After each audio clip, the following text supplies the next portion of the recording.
Hello YouTube family, thanks for joining me on this episode of my channel. In this episode we're talking about the quadruple idiot plan, and let's start with a little bit of history. In the 1990s, about halfway through Bill Clinton's first term in office, Newt Gingrich, along with former Congressman Dick Armey, wrote the Contract with America. And the Contract with America was a plan they put together to lay out the legislative vision of the future for the Republican Party. Part of the text for the original Contract with America came from Ronald Reagan's 1985 State of the Union address. One of Reagan's people had commented that the original Contract with America that Gingrich and Armey put together, about half of the language from it came from Reagan's speech. It outlined actions if the Republicans were to take control of Congress. Many of the contract's policy ideas came from the Heritage Foundation, a right-wing think tank. That is, if you can call what right-wing people do thinking. The original Contract with America was introduced 6 weeks before the midterm elections during Clinton's first term in office. It was the mid-90s, I think, 94. And it was signed by all but two of the Republican House members and was signed by all of the party's non-incumbent congressional candidates. This contract was a package of legislation that Republican Party promised to take action on if they obtained a majority in Congress. During that midterm cycle, the Republicans flipped both the House and the Senate. They ended up with control in Congress. Most of their legislative promises died in the Senate. Some passed after negotiation with President Clinton, such as the Personal Responsibility and Work Opportunity Reconciliation Act of 1996. And that act reformed welfare. And welfare reform was part of Bill Clinton's campaign promises when he initially ran for president. And it was something that the Republicans were wanting to do with their Contract for America, so they initially put through legislation that didn't pass, and then they negotiated with Clinton about welfare reform that was acceptable, and it ended up passing in 1996. On November 13th of 2000, Edward H. Crane, president of the Libertarian Cato Institute, stated, "The combined budgets of the 95 major programs that the Contract with America promised to eliminate have increased by 13%. That is, the budgets of the things Republicans said they were going to eliminate in their Contract with America, the 95 major programs that Republicans said they were going to eliminate in the Contract with America that Gingrich and Armey put together. By 2000, 13%, their budgets combined increased by 13%. And what he was bringing up there was that nothing got taken away. Why am I bringing up this old washed out promise? Because they're trying to do it again, but as with anything having to do with Republican lawmakers, it is going to be more racist and stupid because that's where the Republican Party has decided to go in modern day. Trump has been meeting with Gingrich, Mark Meadows, and Lindsey Graham to create a new Contract with America to paint the picture of the Republican legislative goals. And that is Donald Trump, Newt Gingrich, Mark Meadows, Lindsey Graham. They are anointing themselves as the purveyors of the party's future goals. Not necessarily a good thing. Not something that's going to give people a warm fuzzy. It was described as a policy priority for 2022 and beyond. When asked about the new contract, Gingrich outlined a list of priorities, saying it should be positive.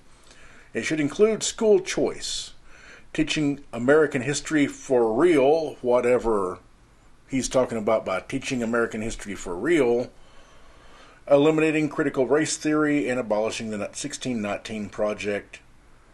And so, yeah, like I said, more racist and stupid. That's what they're going to do. Because Trump is involved. Mark Meadows is involved. Newt Gingrich is involved. And Lindsey Graham is there also. Gingrich and Meadows are political has-beens. Lindsey Graham has proved himself to be a political opportunist. That's all he is. And Trump is the former president who cannot stop whining about losing the 2020 election. And they're going to lay out the future, and Republicans are okay with this? That's nonsensical. In 2016, Trump put out 28 actions that he would take in his first 100 days. By 2020, when he lost his re-election bid, he had only attempted a small fraction of those 28 actions. And most of them, even the ones he attempted, did not get accomplished.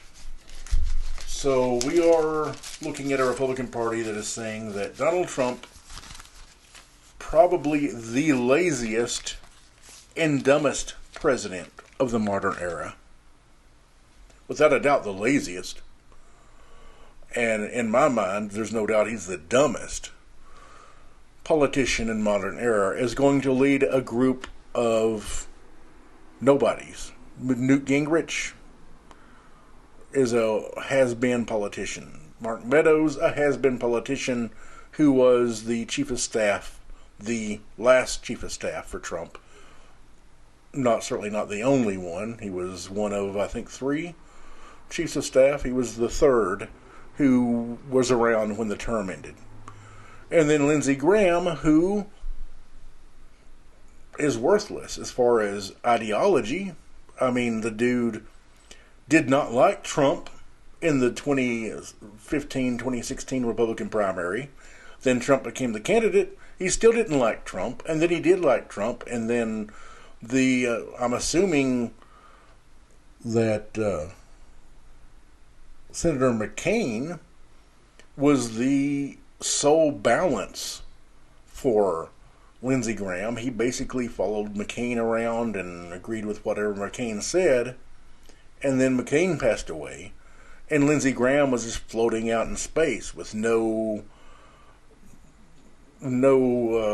vision of his own, and so he latched onto Trump, and he has become one of the biggest Trump bootlickers in Congress. Certainly not the only one, and probably not the biggest. I mean, there are so many Republicans now that just kiss Donald Trump's ass nonstop. I don't know that we have I don't know if you could say someone's the largest ass kisser of Trump. And the Republican Party has decided to move fully in the direction of Donald Trump. The thing is, they've booted Liz Cheney out of her leadership position. You've got Republicans that are trying to push to have her not win re-election. She's being primaried in Wyoming. I think she's still polling ahead of the woman that's challenging her in Wyoming. I mean, the election's not till next year, so polling right now doesn't really matter. But Republicans have completely moved away from ideology. I mean, tell me a legislative ideology Republicans are pursuing. Outside of tax cuts for corporations and tax cuts for billionaires, please name me a policy that Republicans are pursuing. They have none. I mean, you even look at the state level. You know, my last video was detailing the Republicans in Arizona are they're passing legislation to take power away from the Secretary of State because she's a Democrat. And she has criticized their wacky beans ideology of doing a 2020 election audit, hiring Trump sycophants to do that. I mean, the Republican Party is a lost party, and now they have Trump, Gingrich, Meadows, and Graham, who are going to try to give them a document that will lead them forward for 2022 and beyond. And it's going to be a very racist, xenophobic, religiously bigoted, LGBTQ phobic document where they're going to vilify immigrants, they're going to vilify anybody who is not white, right-wing America.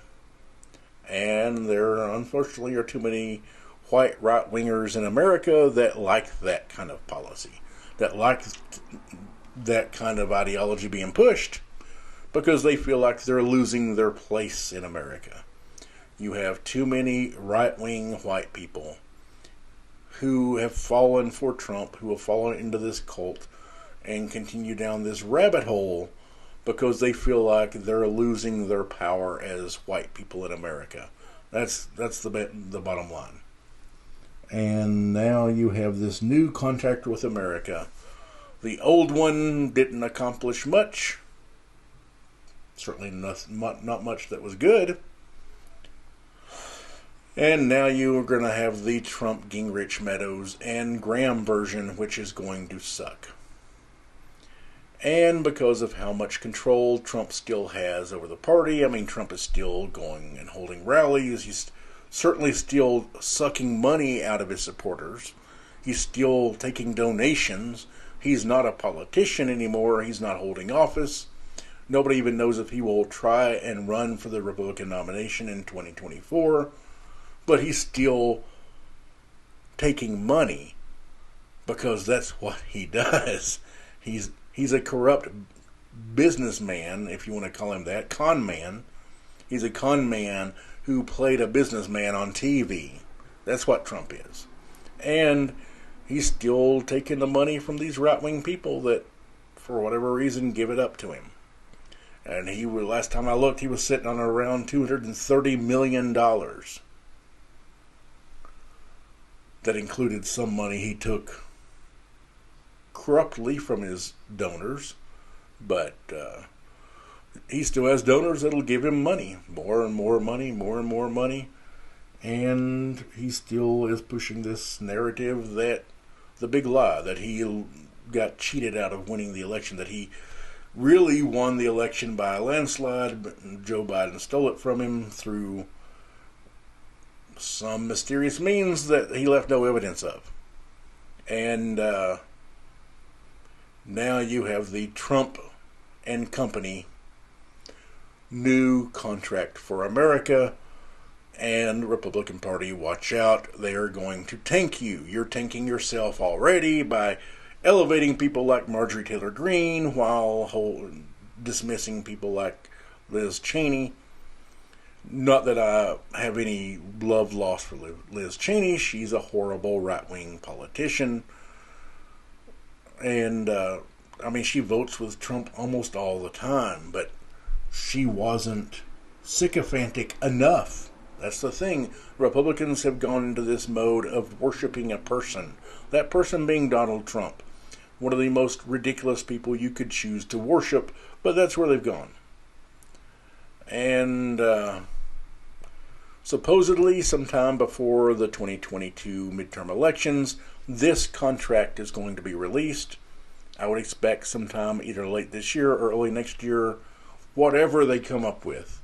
The quadruple brain trust of Trump, Meadows, Gingrich, and Graham. They will release late this year or early next year. I mean, the November of next year is the elections.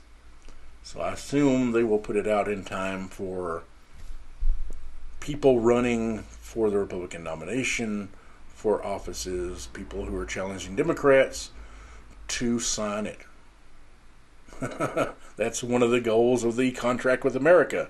You get people running for office to sign it saying we are going to pursue these goals. And It will be interesting. I'll certainly do a video whenever they put this new contract with America out. I'll do a video and detail what's in it, what the goals supposedly are, and we can break it down there. But until then, this is all they've got, is the talk about it. And since Trump's involved, maybe it will never even come about. Because, like I said, he is a lazy MF. And that's it for this video. Thanks for watching. Please, if you like my videos, give me a like. Please subscribe if you're not already. And by all means, have a good day.